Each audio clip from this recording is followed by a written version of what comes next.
There are certain things that almost every person that grows a beard does. We just don't always admit to doing them. Some are practical, some are completely unnecessary, and some make absolutely no sense to somebody that doesn't have a beard. But once you've had it for a while, these habits just become part of it. Hey everybody, how's it going? I'm Dave and welcome into Born Bearded. Today we're just going to be talking about some of these habits that we just like to pretend that we don't have. Now, I'm willing to bet most of us here on this channel, we've run into at least one of these. So let's get through the intro and we're going to get right into it.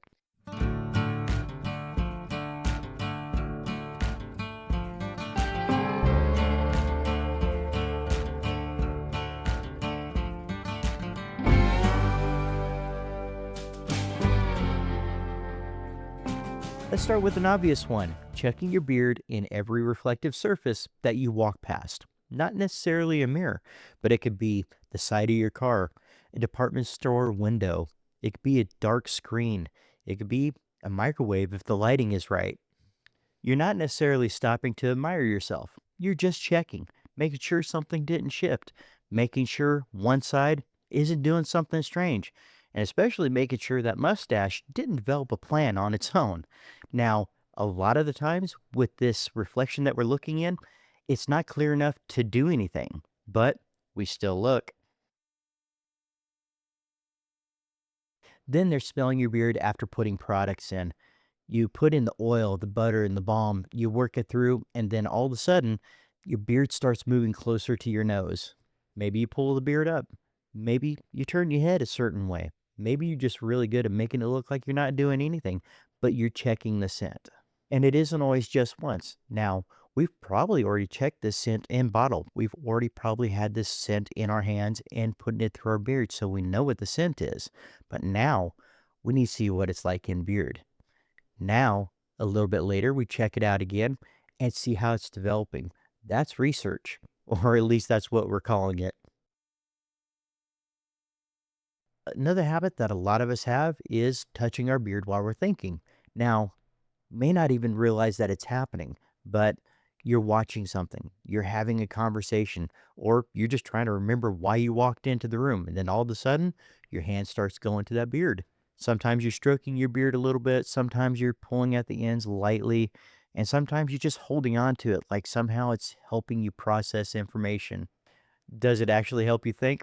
Probably not. But at this point, taking the beard away might actually make things harder. Then you have that one beard hair that doesn't want to cooperate. Now, the rest of your beard looks perfect. Everything is flowing perfectly. The beard is laying where it's supposed to lay, except for that one beard hair. And suddenly, that's the only thing you can fixate on. Nobody else really notices that it's there. Nobody else really cares, but you notice it. So you do what you can. You smooth it out and you lay it down. Then a minute later, it pops back out again. So now you're really getting into it. You grab your brush, you grab a little product, you get it to lay down, and everything's good. A minute or two later, it pops out again. At that point, it becomes more than just beard care. At that point, it's a personal disagreement. That beard hair has decided what it wanted to do, and apparently your opinion wasn't part of its decision. And that leads us right into our next habit, fixing one side of our beard and making the other side look wrong.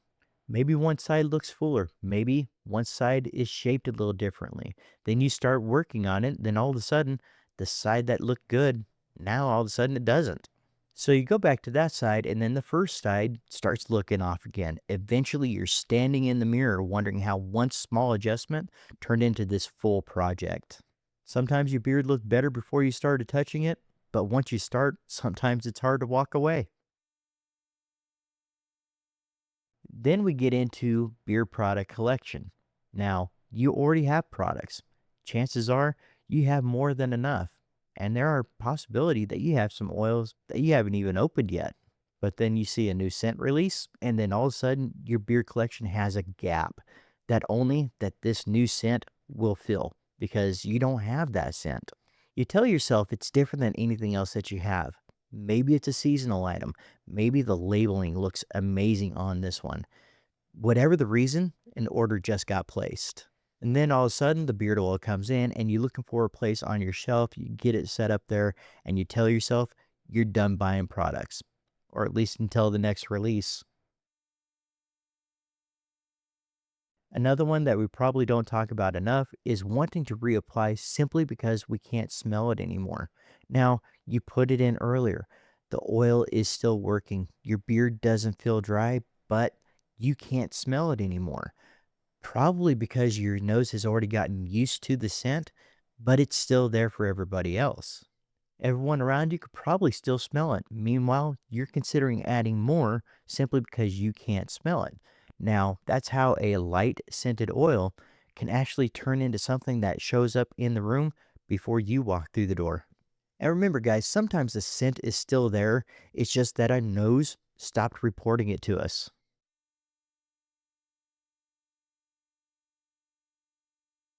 And sometimes eating with a mustache is its own strategy. Before certain foods even reach the table, sometimes you're already thinking about how difficult it's going to be to eat those burgers, wings, ice cream. That one surprised me. An ice cream cone and anything that has sauce on it. And then you start calculating whether or not that food is worth the cleanup. You pull your mustache to the side. You take smaller bites. You angle the food in a way that looks normal in your head.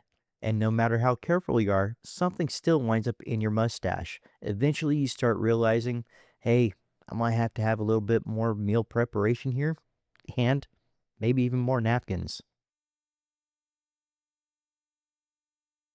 These little habits may seem strange to somebody who doesn't have a beard, but for a lot of us that have been growing our beards for a while, these habits are just some of those things that happen. You're going to look into the reflections a little bit more. You're probably going to be smelling a lot more beard products. You're going to be arguing with that one beard hair, and you're going to be going to dinners and trying to figure out how not to wear half of it in your beard. It's all part of having a beard, so let me know down in the comments which of these habits are you guilty of? And is there a habit that you know of that I didn't mention? And as always, guys, I'm going to remind you remember, your mental health is a priority, your happiness is essential, and your self care is a necessity. I'm Dave, and I was born bearded. Love you guys.